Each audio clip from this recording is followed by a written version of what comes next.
I was 9 years old when my brother showed me this. Passageiro do Brasil, São Paulo agonia, que sobrevive em meia zorra e covardia.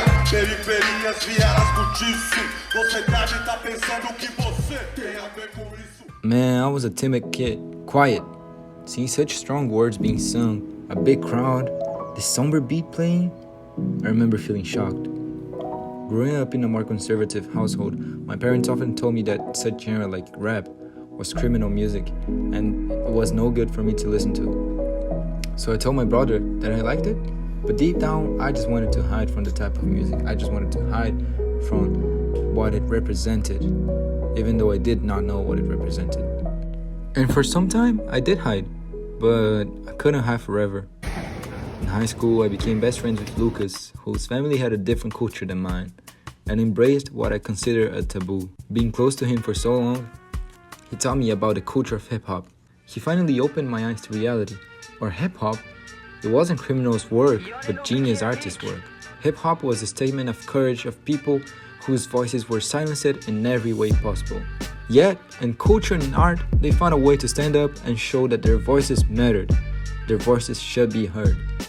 Rappers expressed what was true to them, the good and the bad, the glorious and the painful.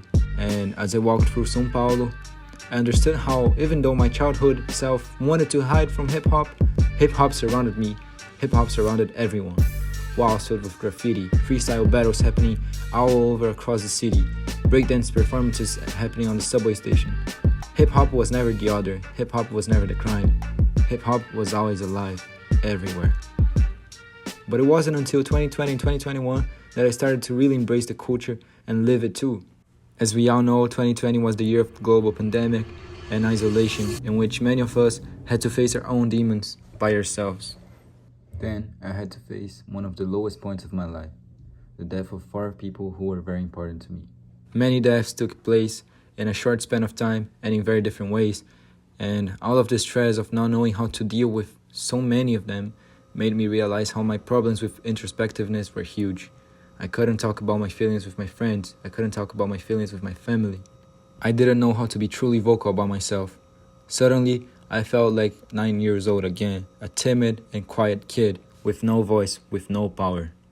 But just like in the message of the OG rap my brother showed me back in the day, reality isn't something we can hide from. And that was when I decided to take a pencil and paper. I began rhyming my feelings out, and it worked.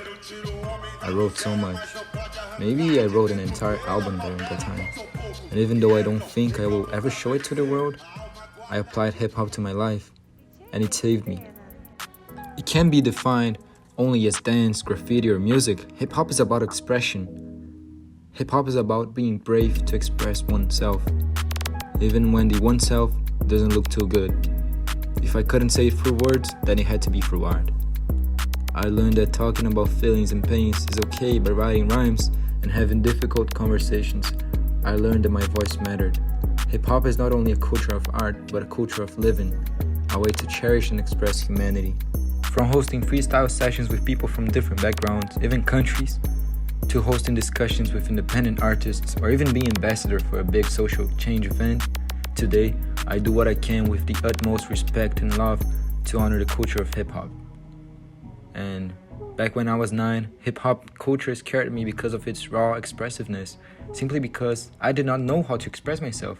I did not know I was worthy of expression. But in hip-hop, I found my better self.